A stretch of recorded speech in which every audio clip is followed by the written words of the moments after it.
The following is a presentation of Project Independence and WCWP. Project Independence is the Aging in Place initiative of the town of North Hempstead. Welcome to Project Independence and You.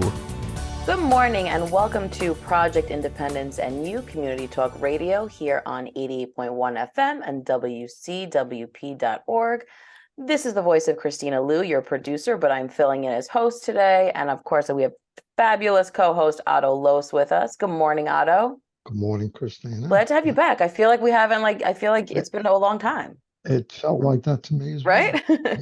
And I'm very excited because today we have on Vincent Drzewucki from he's a horticulture, urban and community forestry subject educator at Cornell Cooperative, extension of Nassau County. Quite the mouthful, Vinny.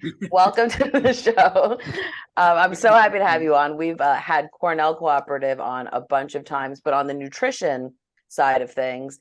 And then when I reached out to them, because I thought this horticulture gardening topic would be great. And then here you are with us. So thank you for joining us. Well, thank you very much. And we are very connected over at Cornell Cooperative Extension with the different programs, and horticulture in general, gardening, actually collaborates on a lot of projects with the nutrition department.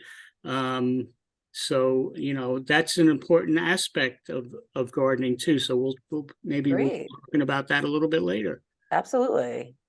So let's just start off with the basics. Before the show started, we were saying there's so many terms, and you hear these terms all the time, like gardening or horticulture. Sorry. But I think start with the basics. What is gardening? So gardening is the activity of cultivating, or even sometimes that word is a little questionable, tending or caring for a garden. It's used typically as when you're describing the pastime of gardening. So that's how I look at it. And a formal definition actually of a garden, which I want to share with everybody, is that Webster defines it as a plot of ground where herbs, fruits, flowers, or vegetables are grown or cultivated.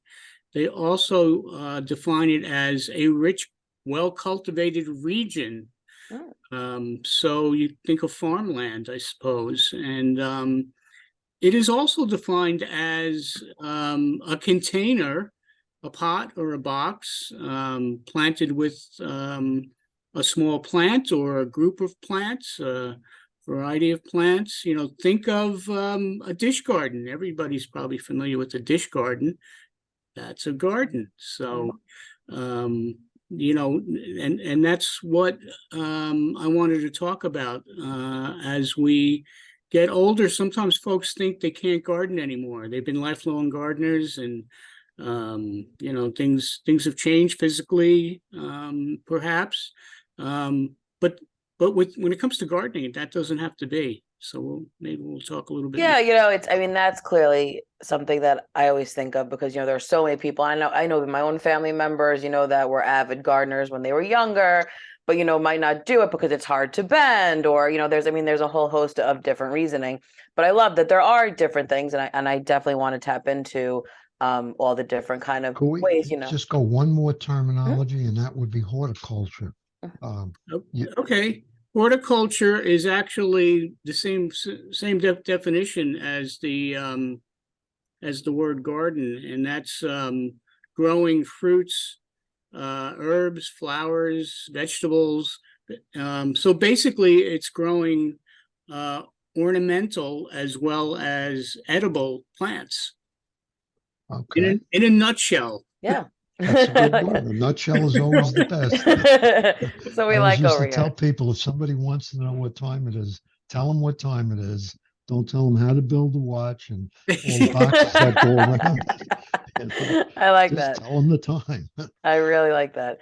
And I definitely, we talk a lot about, kind of enjoying the outdoors on the show, and especially during COVID, all of us, I think, gained a new kind of appreciation for being outdoors and plants and gardens.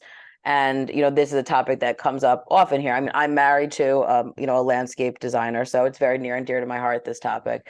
But what are just like some benefits that you could touch upon about gardening and just Well, getting your hands dirty?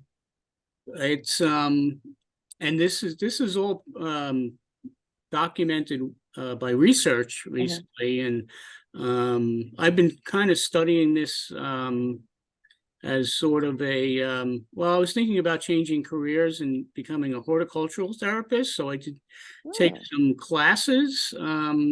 There's a course at the New York Botanic Garden in horticultural therapy, and it really opened my eyes about how beneficial gardening is for anyone at any age. Horticultural therapy uses basically gardening therapeutically to heal people, and it could be physical. So there are physical benefits to gardening. It could be psychological benefits as well. So gardening is good for your overall health, body and mind. The other thing that I also attribute to gardening as a benefit is that for many, gardening's a very spiritual thing. So it's for everyone, and it benefits everyone, and it creates happiness and health. So Did you start out in your earlier years wanting to get into this field, or was it something you kind of grew into? yeah, I'm glad you asked it, because it must have been my experience as I guess a toddler, because the earliest days that I can remember in my life were being in gardens. My grandparents were, especially my grandmother was an avid gardener. And I remember as a child being in her garden. My father was I wouldn't say he was like an expert gardener, but every weekend he was working in the garden, in the backyard. He was probably on his own journey of learning about gardening. He was friends with a neighbor, an Italian man named Mr. Pinto, who showed my father how to grow tomatoes. And my father planted all kinds of flowers, and I remember the roses that he had, and that's probably because his mother was a great gardener. So it started at an early age. Both my grandmother and my father let me do some gardening of my own. They gave me encouragement by providing a little area and plants and seeds, and showed me little tricks of the trade. My grandmother was a good one for growing houseplants, the African violets, and she never bought a plant. She learned how to propagate plants. And so she would sometimes, I guess, steal cuttings from wherever she was. It might have even been in Woolworths. Store. I know some of, probably folks in the audience remember that. But she would take a little nip of a stem here and a leaf there, and root it. And she had a house full of houseplants and all different types. But she was especially she especially excelled at African violets. She had what I remember as hundreds of different types, colors, types of leaves. It was fascinating to me as a child. And I also remember being about 8 or 10 years old, with the point in time where you can, read a book. And I remember going through her organic gardening magazines that she had there. And so I guess that sparked an interest. One of the stories that my father tells is that when I was about 4 or 5 years old, he was watering some of his houseplants, and I asked him if I could have one.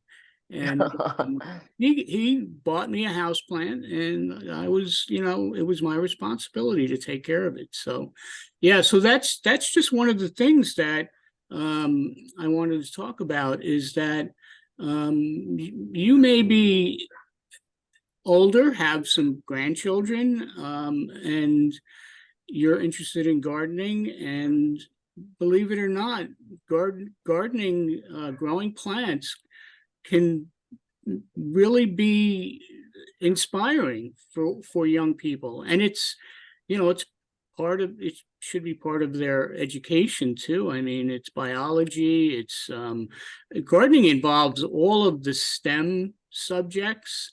I have to be able to measure out a plot of land. I need to be able to calculate the amount of fertilizer to put over a certain area. I mean, there's chemistry involved, there's biology involved. It's really a well-rounded area of interest and a pastime that uses all of the STEM topics. So, when you're talking, what it makes me think of is that you can get as deep into this as you really want to. Like me personally, I've been wrestling with growing tomatoes for years, and I finally got there. And my level of gardening now is I have 3 tomato plants, which I do enjoy watching them grow. I make sure I go out and I water them, and I make sure that I enjoy watching that. But I'm a pretty busy person, and I got a lot of other things I'm doing. But to me, that's good. I like that. So my point being, my vision is you could do it from that level to what you're describing, which is where you really get into the details of it, if you will. Sure, it's a very personal thing, and I consider myself, a lot of times I think about that, a generalist. I love all plants and growing them, everything from an African violet, and I have a lot of house plants. In fact, my kitchen table is full of, half of the kitchen table is full of house plants, and beyond, I know, you should see my living room. So and I have to have plants in every room. Yeah. Even in my living room behind my TV, there are plants. I have to constantly be looking at them because one of the things that I wanted to share with everyone is how gardening can affect and improve your mood. It actually is proven that gardening, or even just being outdoors or looking out a window, looking at green space, looking at green trees and landscapes, can be psychologically beneficial in the sense that it can reduce stress. It can be very restorative. I think that's why I have so many plants surrounding me all the time, outdoors, indoors. When I come home, I am home. I mean, I have, it's an opportunity to relax. Like I said, plants are, researchers have proven that plants do relieve stress. We're rooted in, living with plants. It's only a couple of generations out now that from when our ancestors were living outdoors. I mean, even folks that farmed, they were basically living their life outdoors for most of it. And we evolved, we co-evolved with plants. So there is I believe, and science is telling us this too, because I didn't make this stuff up. I read all kinds of stuff about gardening and the benefits. There's a connection because we have co-evolved with plants. So, and science has shown that even there's a study that took a number of patients who were recovering from the same operation in a hospital, and some of them they had them recuperating. Some of them had a room that faced a beautiful landscape, trees, and landscape. The other group was facing a brick wall out the window. And some interesting things were found out, that the folks that were looking at green space recuperated quicker.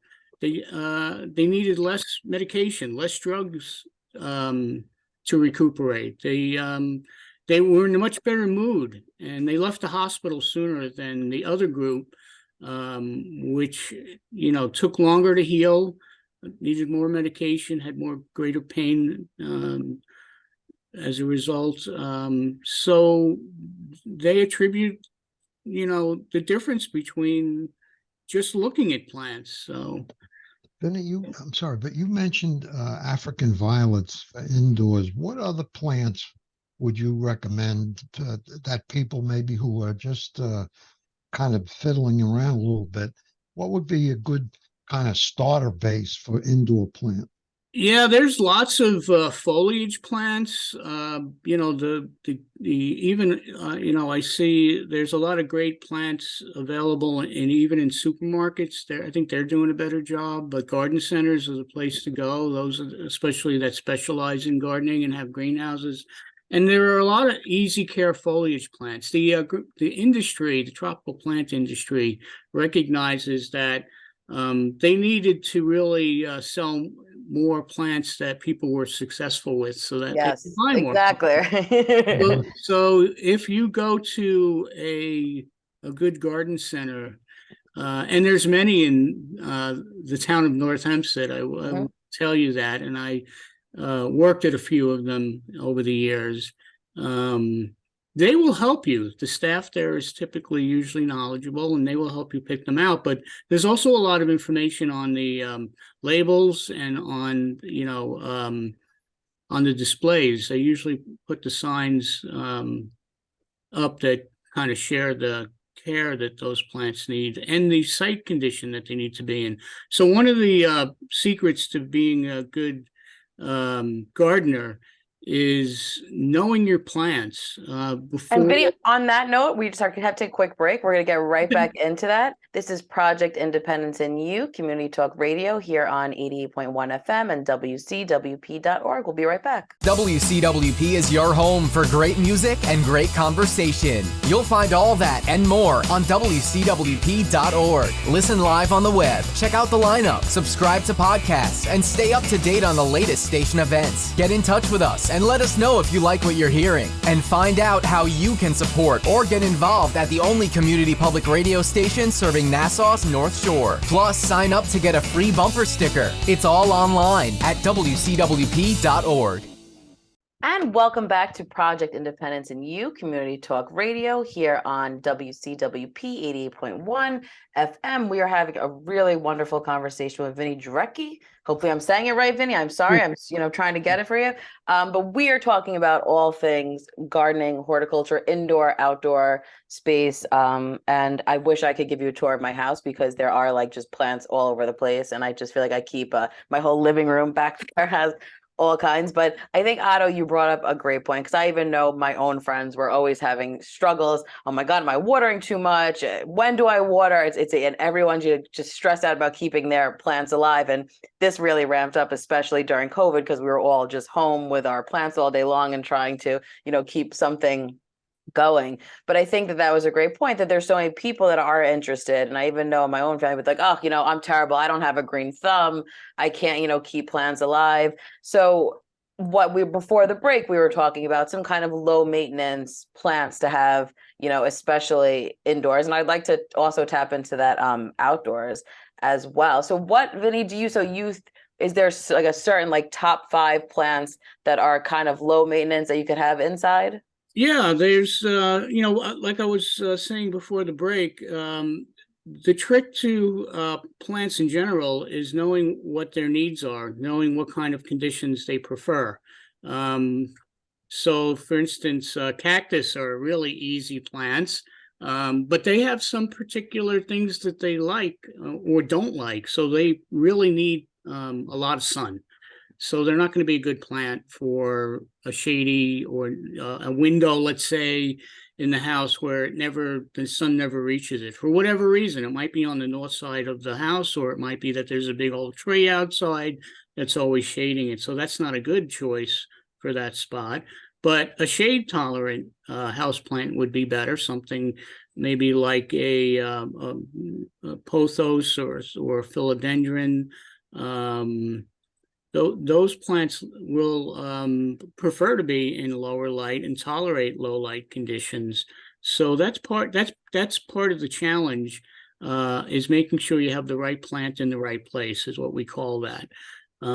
So there are a couple of plants. There's one called a ZZ or a Zamia palm, which is really tough as nails. They're not that you can't kill them, but what they like is they'll tolerate a wide range of sunlit exposures. So full sun to, very low light is what we would call it for that particular plant.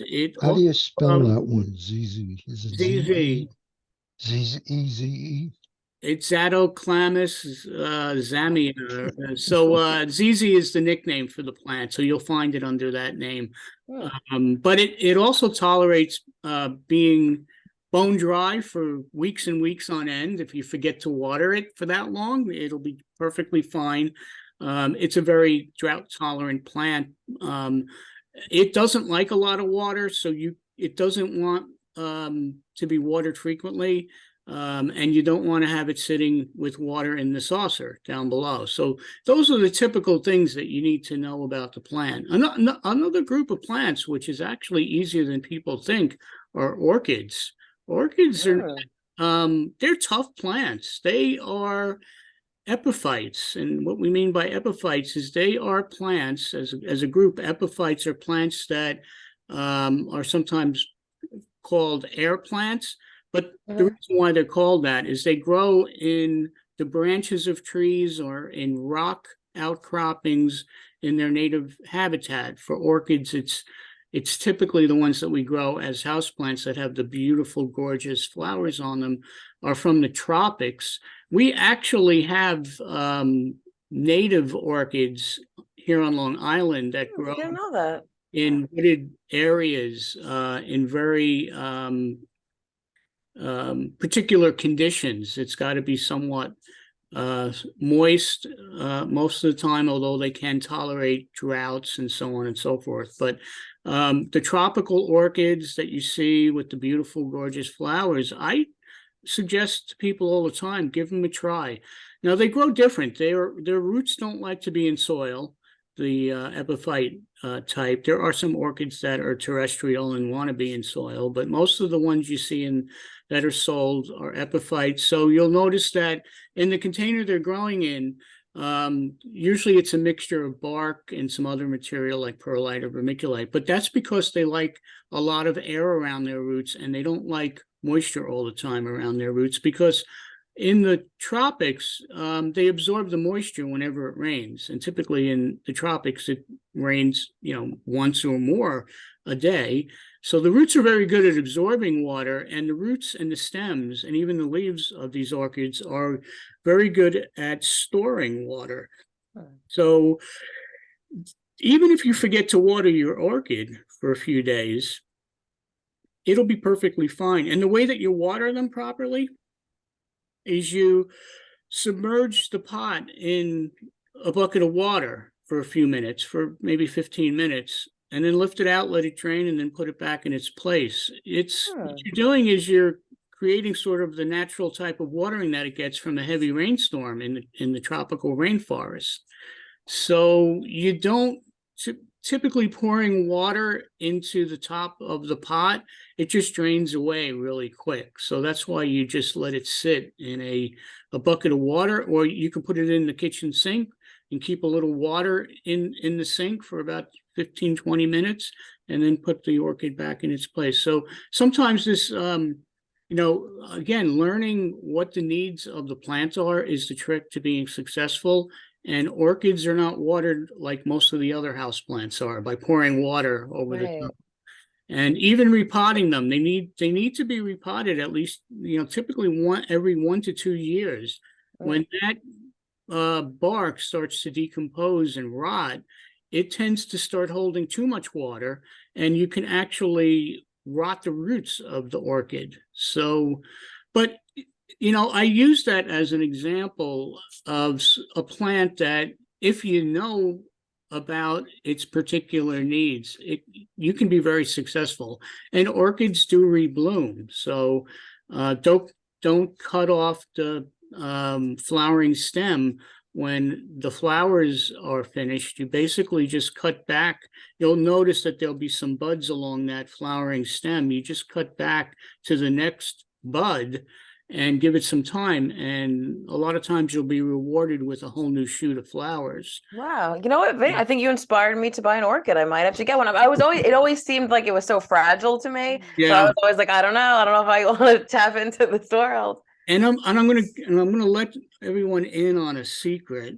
At Cornell Cooperative Extension of Nassau County, we have a great website, and all of our fact sheets, informational fact sheets, which actually have accumulated over the years, probably over the last 30 or 40 years.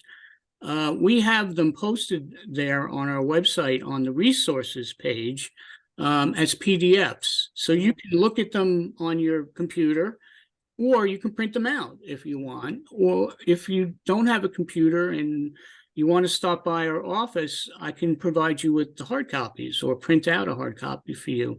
So that we have a great fact sheet on what all of the different houseplants need as far as care and what kind of light they need, sunlight exposure. And we have a lot of fact sheets that are specific to the type of plant. Like we do have a orchid fact sheet, and there's just bazillions of them on that website. Yeah, it's a wonderful resource because I've, in preparation for the show, I went on there and it's very clear. And so you don't need an encyclopedia of gardening. You don't need tons of houseplant books or garden books. If we don't have it on our website, contact me and I can share with you where you can find it on Cornell University's websites, because Cornell University has some great gardening web pages. Sometimes it can be a little challenging, but the secret that I tell people to find some good gardening information is use your search engine. Most people like Google, like everybody likes to Google, but any search engine will work. Put the words Cornell, and then whatever you're looking for. If it's Cornell, if you're looking for, let's say, how to grow tomatoes, put Cornell growing tomatoes, and you will, come up with probably a dozen or more websites that are connected to Cornell University or one of the Cornell Cooperative Extension programs throughout the state that'll have probably a fact sheet or sometimes an overwhelming abundance of information on there. Hey, what's the best phone number to reach you? Yeah. It's 516-832-2591, extension 200. Okay, great. I'm sorry, 2591. Yes, Extension 832-2591, extension 200. My personal extension is 202, which, you're welcome. Anyone's welcome to contact me directly. I have to confess, I'm a busy person. I'm not sitting at my desk answering the phone, almost never. But when you do leave a message, I do try to get back to you within at least 24 hours. So, you made me think about something here, and that is that this could be kind of a family affair between the younger members of the family, maybe your children, if you're not, a high computer user, let's say, like some of our listeners might be in that category. So they could talk with their family about what they want to do, in terms of flowers, tomatoes, plants, whatever. And I think it could become a kind of a good family conversation, if you will. Absolutely. Yeah. Gardening is a great intergenerational project. That's going on all the time at our East Meadow Farm location. We have community gardens. We have 60 community garden plots. We have educational demonstration gardens. The community garden plots are folks in the community that rent the plot for the season. There's families coming and going all the time, but I know that there's also some local community gardens where there are people of all ages that are collaboratively working together and enjoying the harvest from the community garden, but also enjoying the company that and the relationships that are developed. We have 4-H programming that goes on, which is for school age kids all the time, going on at Cooperative Extension. We have a youth educator whose job it is to go out into the community, into schools, and teach young people about gardening, but also teach the teachers and the people in the community that are managing let's say the community garden, about the technical aspect, but also about how to engage others to enjoy the garden experience. So yeah, there are no separation of the generations. It's just like think of a farm family. Yeah, exactly. The kids learned how to, they had to work the farm, and that grows not only food but great relationships. My own experience, being invited to be with my grandparents, be with my father out in the garden, that's never left me, and that fostered a career. I went on to get formal education in that because of that. It's all good stuff. It is. It really is. Talking plants now, I know I've talked to Kristina about this because of her husband's business, but I'm going to throw the question to you. What would be a perennial plant that can grow well on most of Long Island, that blooms a little bit more often? That blooms more often. Most of the plants definitely have a period of time that they bloom. But I would suggest there is a shrub that one of my favorite shrubs is Glossiobelia. Glossia? It's a shrub, but all that means is it's a plant that has a woody stem. Glossiobelia is, there's a number of different varieties of them, but most of them are not very large. They are small shrubs, but they bloom from spring right into fall and right through the summer. So they're constantly blooming. The other plant that I would suggest for a long season of bloom are some of these new shrub roses.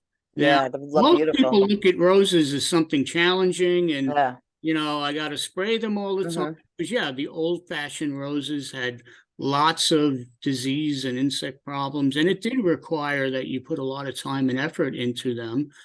But the newer disease and insect-resistant varieties that they're coming out with on the market make anybody look like a rose-growing. It's true. We have. So, I mean, if you drive around, you'll see that even gas stations can grow great roses because somebody planted these new varieties of shrub roses that just bloom all the time. So it's funny you if say a gas that, station I just can grow it, noticed anybody that. can. So we have an educational demonstration garden. We have 12 of them at East Meadow Farm, and one of the gardens is a rose garden for this particular purpose. Our master gardener volunteers design and care for the rose garden. They do the same for all the other gardens. But what they've done is at the rose garden, they've planted these new varieties that are always, new ones are always coming out. And they're constantly going through that garden and judging the roses. They're very particular. And if a rose starts to develop problems like a disease or an insect problem, they will typically dig it out and they'll plant one of the newer varieties in there. And so you can come to the garden, see beautiful, gorgeous roses in our rose garden. They're all labeled with their names. and a little information about that particular variety, but it gives you the opportunity to see them actually in a garden situation in bloom. We are totally organic at the East Meadow Farm location, have been since we've been there, which is about 11 years now. And so every garden there is challenged to grow whatever it's growing without the use of chemical pesticides. Anthony, so that's something you're able to just drop in and like if anyone listening wanted to check it out, they're able to just go there. It's like Sure. We are open dawn to dusk. We have to follow the same rules as Nassau County Parks Department because the property is owned by Nassau County. But it's open. There's no gate. There's no locks. You're welcome to walk around from dawn to dusk. You can, come anytime, any day. The only rule is you can't pick the flowers and vegetables. Okay. Well, on that note, Otto, hold that thought, Otto. We're going to take a quick break. Yeah. We'll be right back with Project Independence and You, Community Talk Radio, here on 88.1 FM and WCWP.org. We'll be right back. Take WCWP with you wherever you go with the WCWP app. Listen live 24/7 to all of our streams, all from one app. Plus, call the studios directly from the app and visit our social media. Download the app through the iOS App Store on Apple devices or the Google Play Store on Android by searching WCWP Radio or visit WCWP.org for links. The WCWP app, available now on iOS and Android devices. And welcome back to Project Independence and You, Community Talk Radio, here on 88.1 FM and WCWP.org. We are here with a wonderful guest, Vincent Drzewucki from Cornell Cooperative, extension of Nassau County, who is quickly becoming our horticultural guru. Vinny, we might be calling you in all the time, so we'll be asking you all kinds of random questions because it really is so important. This topic of horticulture and gardening and indoor and outdoor plants, and there's really just such an amazing science. During the break we were talking about having your soil tested and all these little things, and you're such a great resource, and I definitely will be going to check out the East Meadow Farm location. And if you could just give us the address for that, where could we find that? Sure. Our location is 832 Merrick Avenue in East Meadow, and we have a couple of locations elsewhere.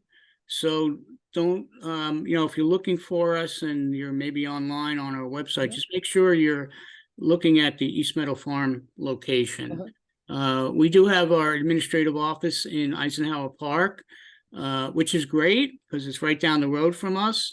We also do some other things at East Meadow Farm as well as our Eisenhower Park location. We run a farm stand on Fridays at the East Meadow Farm location. It's actually part of a youth entrepreneur program that we do. We grow and sell a lot of the vegetables that we grow at East Meadow Farm, but we have a 4-H camp out in Riverhead.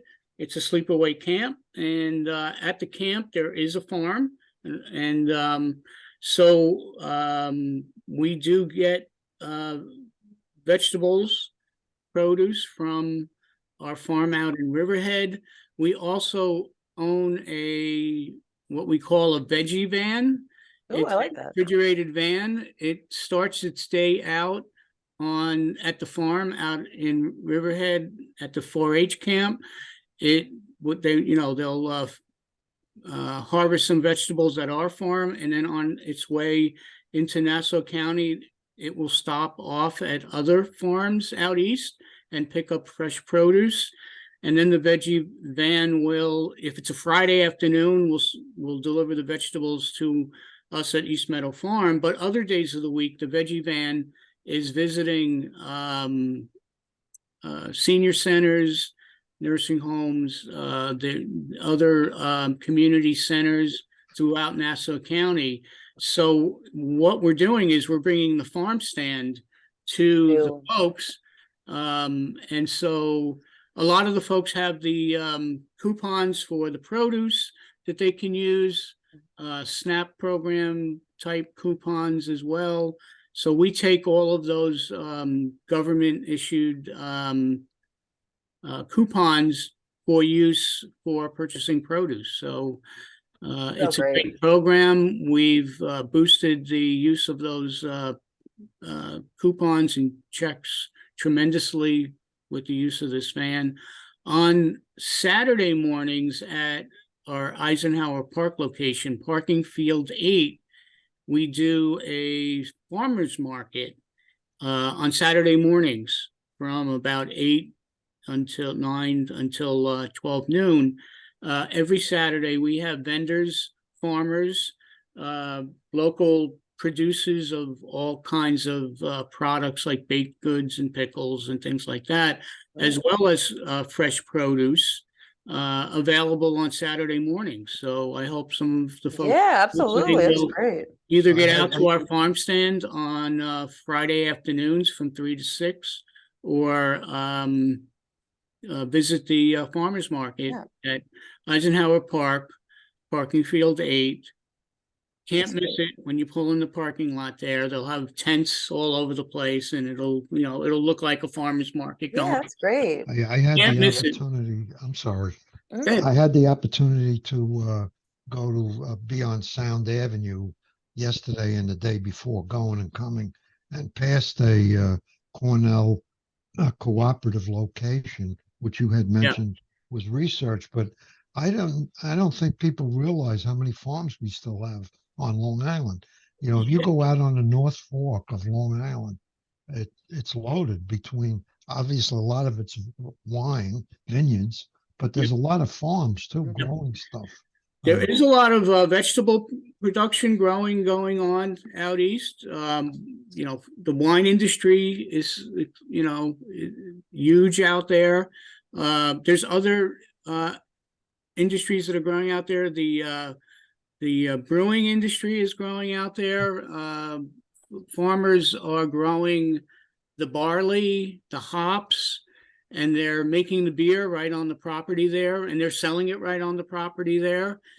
I do know the owners of Jamesport Brewery. It's a farm to brewery business, and they produce everything that they sell there. Lots of the food that they sell is locally sourced, so that's growing. There's a lot of cider production going on now out there. I saw that too. Riverhead Cider, I think, was one. But that's a major, like as a kid, I remember going out there. My father was a farmer, if you will. He grew up in Germany on a farm. And he always loved going out that way. And I remember back then it was all potatoes and ducks, Long Island. And that was legit. I mean, Long Island potato was a big deal.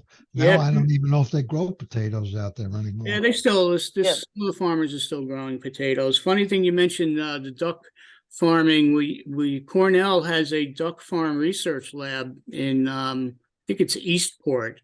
It's on the South Shore. So we were at one time when the duck industry was really big.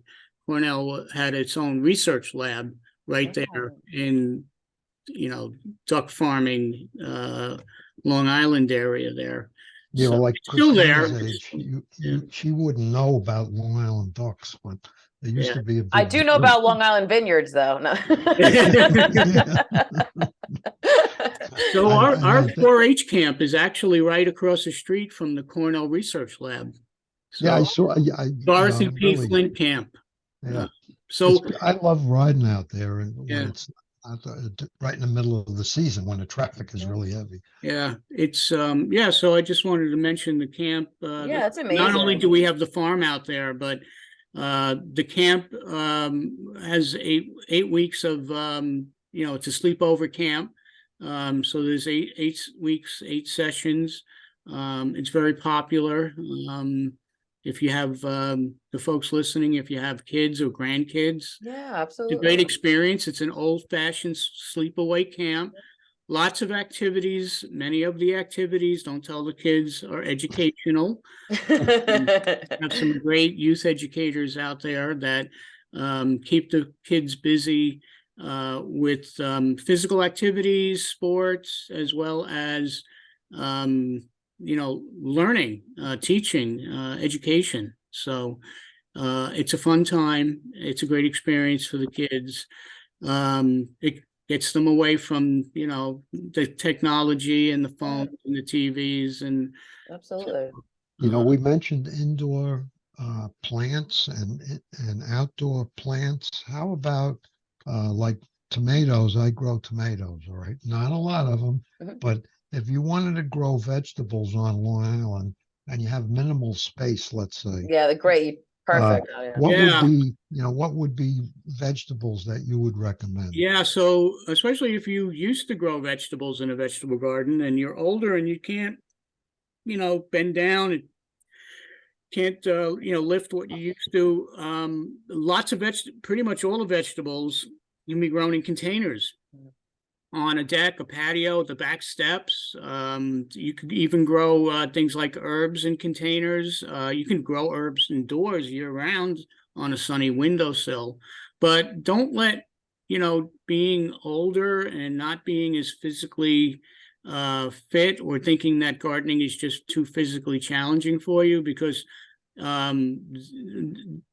there are lots of vegetables that you can grow in containers. And one of the things that the plant breeders have been focusing on more recently are creating these new varieties that are well suited to growing in containers. So you mentioned tomatoes, and there are a lot of tomato varieties now that were bred to be grown in containers because they're just smaller plants that produce lots of fruit on this small plant growing in a container. So you should never be stopped from doing gardening by thinking you can't do it, because you could grow it in, a window box, container. Now you want to make sure that you have the right size container for the variety of vegetable that you're growing. But again, I just told you where to get that information, and we can help you at Cornell Cooperative Extension. We do have those fact sheets that I talked about. Cornell University has tons of information about what varieties would do well in a container. So it could be a window box, raised beds. Many people switch over from growing in the ground to raised beds, and research actually shows that, and we have a few raised beds at our East Meadow Farm location that were part of a research project, but you get a longer growing season in a raised bed. You also get more productivity because of that. So you get higher yields from that plot of land when you're growing in a raised bed. And these raised beds are high enough that someone that's even restricted to a wheelchair or a walker doesn't have to bend over to plant, to harvest. Raised bed meaning, how do I get like a raised bed? What do I? Well, it's a big box. Yeah, it's like a kit. It's like a kit, Otto. Like picture like a wooden or kind of kit, because I see them all the time. Yeah. Or a good carpenter can make it for you. And if you want to see an example, come to our East Meadow Farm location. We've got them out there as an example of what you can do. And actually, we use them for research. We grow vegetables as a part of a research project with Cornell to collect data on the productivity of new varieties of vegetables. So we're kind of doing double kind of education with those raised beds there. But you're welcome to come and see them and get an idea. Bring your carpenter or take a photo. And it's just a big box. Yeah. Any handy person that is into carpentry could, build that in a jiffy for you. Yeah, one of my best friends actually did. Be like as tall as you want. As you want it, yeah. Yeah, big as you want, as small as you want. They're incredible. Like my friend actually made it for one of our older relatives. He had put it together for her because she in this way, and she was able to stand, so this way. Fill the whole bed up with dirt or anything. You can have like a top. Yeah, you need 6 to 8 inches at least minimum of soil on the top for the roots, but you can fill some of them have like a floor built in them, so you don't have to, spend all that money on soil, or you could just fill it with whatever. gravel or, years ago, Fill it. we used to fill them with like plastic milk jugs that, you throw them away. They were empty. I would just fill in the bottom of the planter and then put a large piece of plastic over the top of that, and then put the soil on top of that. The plastic was used so the soil didn't, didn't like sink filter in. down, Right. disappear. So But that's what I think is so nice, and this is the point of this topic that I want everyone, because I mean, like, listen, we all have said it. We've heard people say, "I don't have a green thumb. I can't keep that alive," But I think the overall message is it's, as yes, some things might be more, take more time to kind of cultivate or whatnot, but like there really is such a variety of ways to go about this, and not to be scared of, diving into. And it's like any other hobby. I mean, you have to do. I tell people you have to do your homework before you jump into it. Learn something about what you're doing so that you don't make the mistakes by trial and error, because almost anything that you do out there as a hobby, there's probably books, there's probably YouTube videos. There's folks like us at Cornell Cooperative Extension that have tons of information on our website or in our staff's head. We're always happy to help educate folks. My main job is to answer questions about gardening, but most of the time I'm doing it by pointing out information resources to folks. My job is really as a resource educator, but nobody knows what that means. So they call me a subject educator, but I don't make this stuff up. I wasn't born with it. I learned it. And the thing that makes me a genius is I know where to find the information to answer your question. That's always the best. So, well, Vinny, I actually just got a text message from my friend who is listening that says, I have to ask you, if you accidentally overwater your plant, is it over for your plant? Like, what do you do?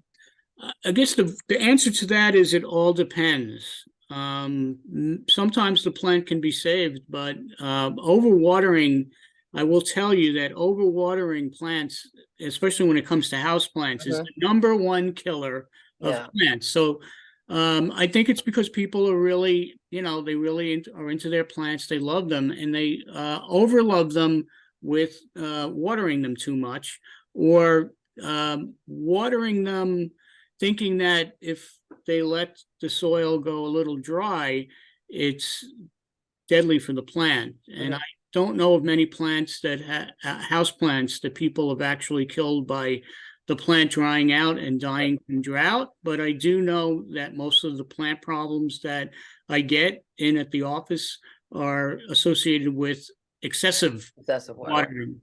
And we want to love our plants with something. I know. We love them to death with water. How often should you water a tomato plant? As often as they need it. So you have to check the soil moisture every day. Tomatoes grow best when you keep the soil evenly moist. Now, if you're growing them in a container, you have to make sure you have a container that's big enough for that variety. Or if you're growing tomatoes in the ground, you need to also take advantage of some tools that will help prevent the ground from drying out, and that would be using a mulch. Using mulches is the best way to keep the ground evenly moist, conserve moisture, conserve water, also prevent weeds. I don't know any gardener that likes to weed gardens, so I always use mulch because I am a lazy gardener and I don't want to plant weeds. And so mulch is your friend, and it'll actually stop a lot of the abiotic disorders that tomatoes develop in the summer, which is like blossom end rot is one of the number one problems I diagnose, and it's due to the fluctuating soil moisture. The soil goes extremely dry, then you water it, maybe you water it for 3 days in a row, too much, and then then you lose interest for another week. And this fluctuating soil moisture actually causes a disruption in the plant's ability to absorb calcium, and the end result is that you get a beautiful tomato with a rotten bottom. Can you add called mulch? blossom end to the- rot, and it's because of cultural practices that you're not doing correctly. If the tomatoes have been in the ground for 3 weeks or whatever, can you still put mulch down? Sure, Okay. it's never too late to mulch. I would Okay. I like that. pulling the weeds out first. That's our new slogan. It's never too late to mulch. Yes. Well, Vinny, I cannot thank you enough. We have so many, we're gonna have you back because I definitely have so many Yes. questions. Anytime. But this was so informative, and I encourage everyone to get outdoors or indoors and to do different things. We got a lot of great tips. So thank you so much, Vinny. Welcome, my pleasure. This is Project Independence in You, Community Talk Radio here on 88.1 FM and WCWP.org.